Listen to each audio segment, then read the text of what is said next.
What's going on, everybody, and welcome back to Comic Breakdown. With this video, we are jumping into Batman Beyond Neo Year issue number 4. With this story jumping us into the future with Terry, aka Batman. The city of Gotham, it has come alive. And the first thing that this city did was take out Bruce Wayne. And so now Terry, by himself, having no resources, having absolutely nothing, he is trying to battle this city. In the last issue, we see him get trapped. The city had lured him into a room. This room only having one way to truly escape, and that is through his death. That death is going to come at the Sword of Gotham, the avatar of the living city. Now, make sure that you guys have subscribed to the channel, you've liked this video, and with that being said, let's dive into this breakdown. Alright gang, so as we dive into issue number 4, we are jumping right into the fray. The Sword of Gotham versus Batman. 1 minute ago, Batman had been standing in the office of the mayor of Neo-gotham. Now he is facing down the Sword of Gotham. He is starting to learn that this is what being Batman is all about. The world takes its best swings, knocks you in your teeth, changes the flow of gravity, and Batman just stands. As Batman is getting his butt freaking kicked by the Sword of Gotham, he hears the whispers in his ear. The whispers of Bruce Wayne, going back to his training, remembering everything that Bruce Wayne has taught him. This is when the tides, they start to shift a little bit. Terry is able to dodge some of these strikes. He is able to avoid being hit. And when the Sword of Gotham comes to impale him, our Batman, he grabs hold of that sword and he redirects it into the wall behind him. And while the Sword of Gotham, he goes in to make his strikes, Terry is using that sword to cut his way out of this building. That is how powerful the Sword of Gotham sword is. Cutting through this wall like it is absolute paper, Batman is able to make his escape, swinging from one building to another. He is getting back to the basics. This has been a running theme throughout this entire run, much like Bruce Wayne has been stripped of his fortune in the main Batman run. In Batman Beyond, Terry is stripped of everything, having no resources, having no avenue to get more resources. He is making work everything that he currently has on him. With Terry believing that he has made his getaway, we see the Sword of Gotham come flying through the air, and he knocks Batman for a freaking loop. Taking a deep breath, with his suit severely damaged, he can see death coming directly for him, but he stays standing, redirecting every ounce of power in this suit to the legs. He tries to fight as smart as he possibly can, but even then, it is not enough against the Sword of Gotham. As they go falling out of the sky, the Sword of Gotham lands directly on the back of Batman, letting him know that this city has made its judgment, thanking him for his service and relieving him of his duty. We see the Sword of Gotham. He takes his sword and he drives it into the chest of Batman. As the suit dies, he slowly starts to feel the life coming out of himself. But this is not the end of Batman grabbing a batarang and throwing it directly at the sword. The Sword of Gotham catches this, not recognizing that this is also an explosive. With the detonation, we see the Sword of Gotham fall down to the ground. As the mask comes off of his face, as this hologram surrounding the body disappears, we see that this is nothing more than a regular old man. An old man hiding behind a hologram. A man that is barely left alive after a single kinetic batarang. After doing some research on who this man is, we quickly learned that he was nothing more than a janitor. He was no mercenary, he was no military record guy. He was just a regular, average, everyday Joe. So the question is, why him? Carrying this man to the hospital so he can get some care. This poor man, he had been hijacked hijacked by the city to be used as the sword. This is when he recognizes he's going to need some help. That's what takes him over to Officer Beam. Knocking on the door, she looks through the peephole, recognizing this to be Batman. She asks if she is in any kind of danger, but he lets it be known that everybody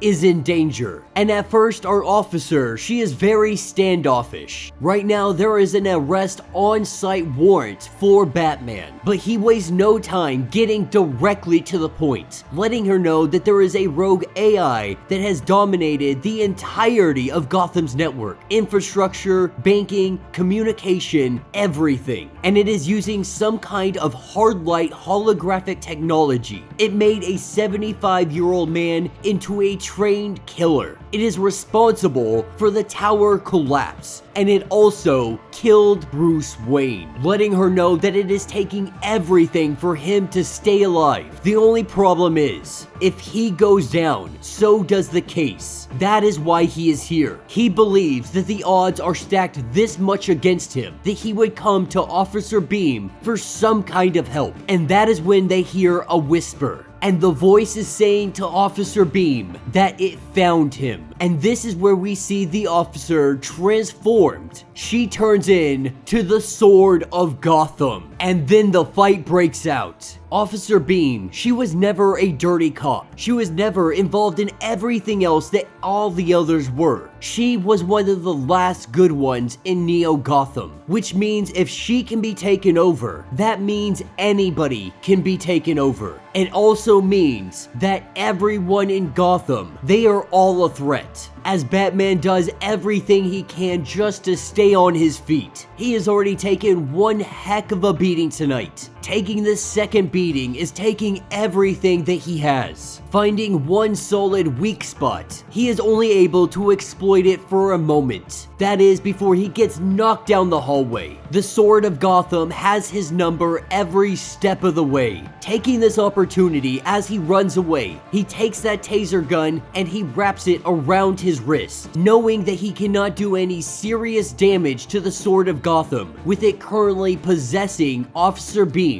What he needs to do is save his friend. Coming in with a Superman punch, we see the Sword of Gotham electrified, flying out of one of these windows and headed directly down to the ground. We see Batman jump into action, using his body to cushion her body from the fall. The two of them land. Her vitals, she is still kicking. Batman barely able to stand up himself, not able to take her to a hospital, needing to find somewhere to patch her up. Somewhere that is off-grid. Somewhere Neo-gotham will never be able to see them. That somewhere is the old Wayne Manor. And that will be the end of this issue. So let me know what you guys think down in the comments. You know, as the whole Batman Beyond series goes, I have absolutely been loving this series. While it has been surrounded in a lot of mystery, we don't really understand everything that is fully going on here. Who is responsible for the AI coming online, so on and so forth. But we have seen Terry very much struggling to take on this city. Moreover, we've learned that the Sword of Gotham is not some unique individual that's a trained assassin or anything of that nature. The Sword of Gotham, they take over an individual and it looks like they implant information, implant the knowledge they need to be able to combat the Batman, which means the Sword of Gotham, it can be anybody. It could be everybody. Anytime Batman turns his back, the Sword of Gotham could be sitting there waiting for him. But it also doesn't seem like it takes a lot to purge an individual from being the Sword of Gotham. So while it is a very strong adversary, it has a very exploitable weakness. And now Terry, he is finally getting his Jim Gordon. Not the way he wanted, not the way he had planned, but he finally has an ally in this battle. So let me know your thoughts, let me know your theories. If you would like to get completely caught up on everything going on with Batman Beyond, be sure to check out the link in my description as well as the top of this video. It is going to get you completely caught up on everything going on with this series. If you would like to support the channel, you can always do so by hitting the Super Thanks button. This button will let you donate directly to the channel, and every little bit helps us out. Now, if you can't do that, do me a favor, subscribe to the channel, hit that notification bell, make sure that you like this video, and until the next breakdown.